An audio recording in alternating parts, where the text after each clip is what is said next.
بسم الله الرحمن الرحيم الحمد لله وكفى والصلاة والسلام على الحبيب المصطفى صلى الله عليه وعلى آله وسلم تسليما كثيرا رب اشرح لي صدري ويسر لي أمري واحلل عقدة من لساني يفقه قولي إخواني أخواتي السلام عليكم ورحمة الله وبركاته. Que la paix d'Allah subhanahu wa ta'ala, sa miséricorde et ses bénédictions soient sur vous, mes frères et sœurs partout dans le monde. Réveillez-vous, déployez-vous. L'heure est grave, mais vous allez devoir vous réveiller. L'épreuve est difficile avec la tuerie de Toulouse, avec toutes les bêtises, avec toutes les haines, avec toutes les violences, avec tout ce qu'on observe dans le monde, mais nous allons devoir le déployer pour que le bien finisse par vaincre le mal. Le chemin du mal, tout le monde sait faire. Le chemin du bien, ce n'est pas donné à n'importe qui. Donc il faut se déployer, Inch'Allah. Je vous ai dit salam alaikum wa rahmatullahi wa barakatuh. Je le redis parce que c'est une belle invocation. C'est une invocation. D'accord? C'est un engagement de paix. Paix, salam alaikum wa rahmatullahi wa barakatuh. Paix, miséricorde et bénédiction. Et finalement, tous les bons comportements. Afshu salama. Propager le bien. Bonjour mes frères et sœurs en humanité, qu'Allah vous accorde les délices de la guidée, mes frères et sœurs en humanité. Réveillez-vous mes frères et sœurs en humanité. Ne basculez pas dans le côté obscur de la haine. Ne basculez pas dans le côté obscur de la violence. Ne basculez pas dans le côté obscur des choses mauvaises. Arrête-toi, monsieur le téléphone, s'il te plaît. Souvent, je le mets sous silencieux, mais là, j'étais à l'extérieur, sur le trajet, je l'ai mis, mais là, il m'a dérangé. Donc, il paraît que le tueur de Toulouse, le criminel de Toulouse, a, d'après le procureur de la République, il paraît que le criminel s'est radicalisé quand il a lu le Coran en prison. Le début de sa radicalisation, paraît-il, s'est fait quand il a commencé à lire le Coran en prison. En même temps, vous allez entendre des belles voix angéliques, gentilles, civilisationnelles, intellectuelles, vont nous dire qu'il ne faut pas faire l'amalgame entre l'islam, les musulmans et les actes criminels. Mais en même temps, on distille des choses qui suffisent largement à la populace, au peuple. Une phrase concentrée, lancée par le procureur, je ne connais pas sa niya, je ne connais pas son intention en le disant, il l'a dit peut-être machinalement, mécaniquement, mais il ne s'est pas rendu compte de ce qu'il a dit. Parce que cette phrase, on l'a redit, il a commencé à se radicaliser, il s'est radicalisé en lisant le Coran, quand il a eu le Coran en prison. Quand le français moyen écoute ça, quelle sera sa réaction? Quand le français moyen qui touche 700, 800, parfois 500, 1000 euros maximum par mois, quand il passe 2 heures le matin, 2 heures le soir dans le trajet, quand il travaille 8-9 heures par jour, quand il rentre chez lui KO, quand il allume son Dieu, parce qu'il n'a pas de Dieu malheureusement, en grande majorité, il n'y a plus de chrétiens en France, sauf peu, sauf rare, vraiment, sauf une petite proportion. Donc son Dieu s'appelle les médias. Quand il va allumer, il va entendre que finalement, cette discorde, cette fitna, cette chose qu'il n'a jamais vue inégalée, qu'il n'a jamais vue, cette guerre pratiquement, cette guerre des nerfs, ces assassinats, ces choses vraiment diaboliques, finalement elle s'explique indirectement par quoi? Par une lecture du Coran. Je remercie Allah subhanahu wa ta'ala que le fameux rappel que j'avais fait le jour où le tueur était encerclé par le raid, je remercie Allah subhanahu wa ta'ala quand j'avais fait ce rappel de 4h30, j'avais commencé en disant je remercie, je vous annonce une excellente nouvelle, il y a une jeune femme qui vient de m'envoyer un mail que je vous ai lu où elle me dit qu'elle vient de lire le Coran pour la première fois de sa vie en arabe littéraire en 28 jours. Et j'avais dit qu'elle n'a tué finalement personne, que c'est quelqu'un de bien, alhamdoulilah, quelqu'un qui est parfait, qui est gentil, qui est doux, qui ne cherche que le bien aux autres, qui est ouvert, et c'est en plus une fille reconvertie à l'islam. Alhamdulillah. Parce que parfois, on pense que quelques-uns, les reconvertis, veulent vraiment quitter leur ancien système, veulent divorcer définitivement avec leur ancienne vie, chose qu'il ne faut pas faire, et parfois, ils passent à l'extrême. Quelques reconvertis. Donc voilà une reconvertie, alhamdulillah, qui a lu le Coran pour la première fois de sa vie, en arabe littéraire, elle n'a tué personne, elle n'a pas vu qu'Allah lui-même l'invite à tuer des gens. Naam, la parole du Coran n'est pas une parole humaine, et celui qui peut me le prouver, je lui donne ce qu'il veut. D'accord? Donc on sait très bien, alhamdulillah, que le Coran est la parole d'Allah. Et c'est d'une facilité pure de le démontrer. Allah subhanahu wa ta'ala n'invite pas les musulmans d'être des tueurs et des assassins. Jamais. Jamais. Au contraire. Quand on lit le Coran, ce qui arrive dans nos cœurs, c'est quoi? Aider. Les mots qui arrivent, c'est aider, réconforter, soutenir, se mettre à la place de l'autre pour le comprendre, la tolérance, le vivre ensemble, l'amour, la fraternité, la gentillesse, l'action, la réaction, le déploiement, la persévérance.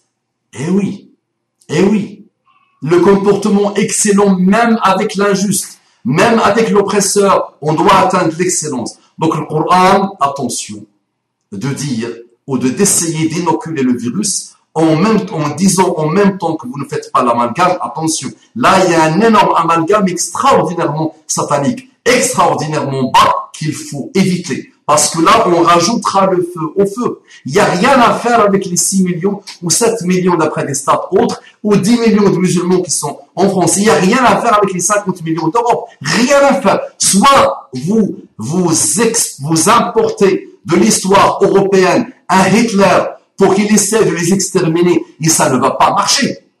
Ça ne va pas marcher.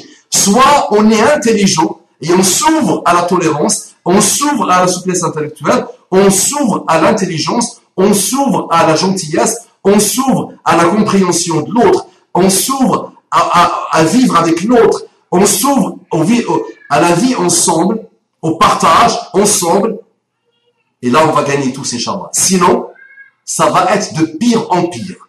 Le tueur a fait 7, l'autre va faire 15, le néo-nazi a déjà fait 100 en Norvège, et ça va jamais s'arrêter. Donc nous soyons malins. Les hommes politiques, laissez-les faire leur travail. Leur travail, c'est s'attacher au bas monde, avoir le pouvoir. Ça ne va pas changer, ça. Ça, c'est depuis Adam, depuis l'aube de l'humanité, jusqu'à la fin des temps. Il y aura toujours des hommes qui vivront juste pour le pouvoir. Et ils n'ont rien à faire du peuple. Ils n'ont rien à faire de l'intérêt du peuple. Leur seul et unique intérêt, c'est de vivre pour eux. Maintenant, supposons maintenant que notre cher criminel, et le cher c'est humoristique, a lu le Coran. S'il avait lu le Coran, il aurait trouvé que le suicide est strictement haram. Parce que la lecture du Coran implique la lecture de Sunna. Chez les musulmans, si vous ne le savez pas, les non-musulmans, les musulmans ont deux références. Le Coran et la Sunna. Le Coran et la Sunna. Le Coran, c'est la parole d'Allah. La Sunna, c'est la parole, c'est les actes du prophète sallallahu alayhi wa sallam. Le prophète de l'humanité. La miséricorde de l'humanité. Ce qu'il a fait, ce qu'il a dit, c'est sa Sunna. D'accord? Donc, et il a expliqué par sa Sunna le Coran. Donc, quelqu'un qui a lu le Coran, d'abord, il sait que le suicide est strictement haram. Paraît-il, le monsieur s'est suicidé lors de son séjour en prison. Vous savez, la France attendait avec impatience ça, qu'il passe à l'âge de 18 ans. Dès qu'il est arrivé à l'âge de 18 ans, il a été condamné. Parce qu'il n'a pas arrêté de faire ses crimes et ses choses mauvaises et ses actes mauvais. Dès qu'il est arrivé à 18 ans, ils l'ont jeté en prison et le monsieur avait fait une tentative de suicide en prison. S'il avait lu le Coran et la Sunna, il n'aurait jamais fait ça. 1. 2. Il paraît aussi que c'est un monsieur, et ça, moi, je ne vais pas dire le complot. Oui, il y a beaucoup de gens comme lui dans les banlieues. C'est un échec de la famille musulmane, naam. C'est un échec de la jeunesse musulmane, naam. C'est un échec de la France, naam. Quel est le pourcentage de la famille? Il y a un certain pourcentage. On ne va pas dégager la responsabilité de la famille.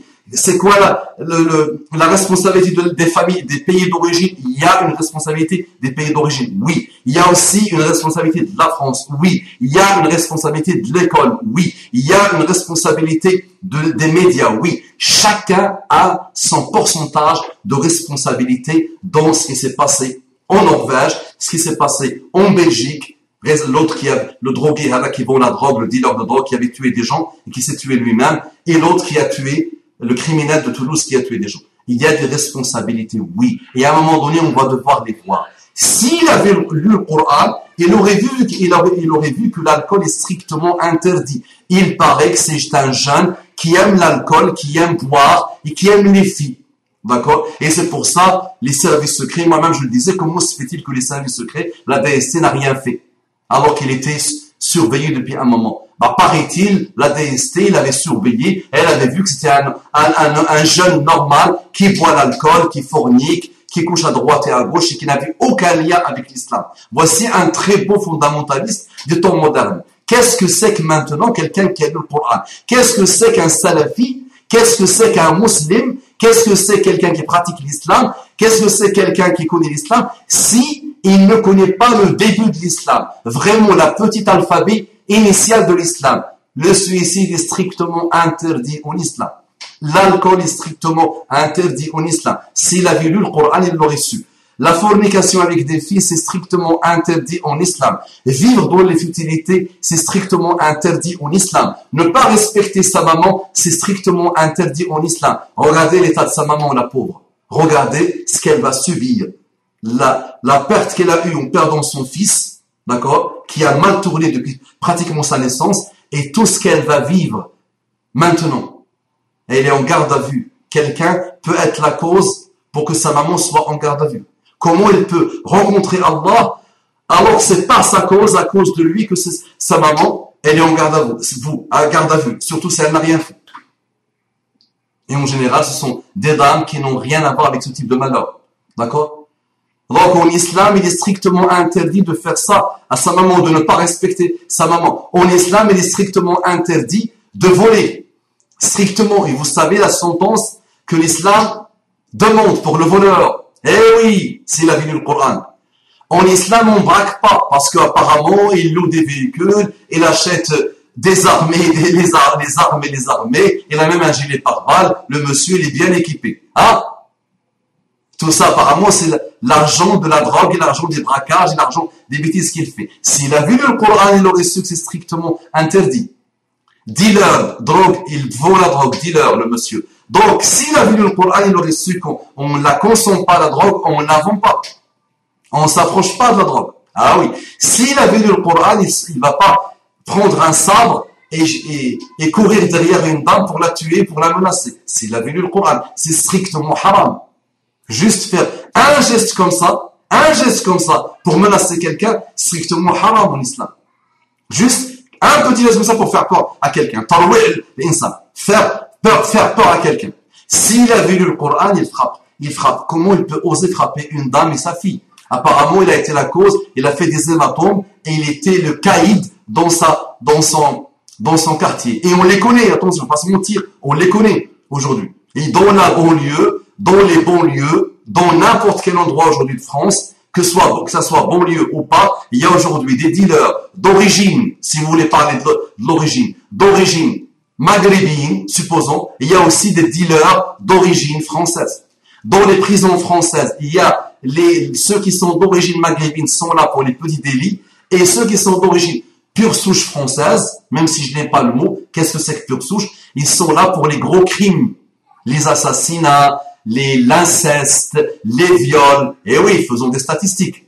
Même si la France n'aime pas les statistiques d'origine ethnique, et elle a raison. Supposons, elle a raison. D'accord? Donc, s'il avait lu le Coran, il aurait vu qu'il n'avait rien à voir avec l'islam, le monsieur. Donc, je vous le dis, il n'avait pas du tout lu l'islam, le Coran, et le monsieur, et il ne sait même pas dire un mot en arabe littéraire, et le Coran, c'est la parole d'Allah en arabe littéraire. L'islam, le Coran, c'est la parole d'Allah en arabe littéral. Le Coran en français, quelle que soit la traduction, et sachez qu'il y a aussi de très mauvaises traductions qui circulent aujourd'hui dans le monde, et surtout en France, très mauvaises traductions faites par des orientalistes, mais le Coran, c'est la parole d'Allah en arabe littéral. Le Coran en français, c'est une traduction, c'est une interprétation de la parole d'Allah, et plus elle est faite par un orientaliste qui est l'islam, plus il va détourner le sens des versets d'Allah subhanahu wa ta'ala. Donc le Coran se lit en arabe. Le monsieur qui a fait cet assassinat n'a jamais lu le Coran, il ne sait pas ce que veut dire le Coran, et le Coran commence par Alhamdulillahi Rabbil Alamin, louange au Seigneur, Allah, Seigneur de l'Alamin, des mondes, de l'humanité.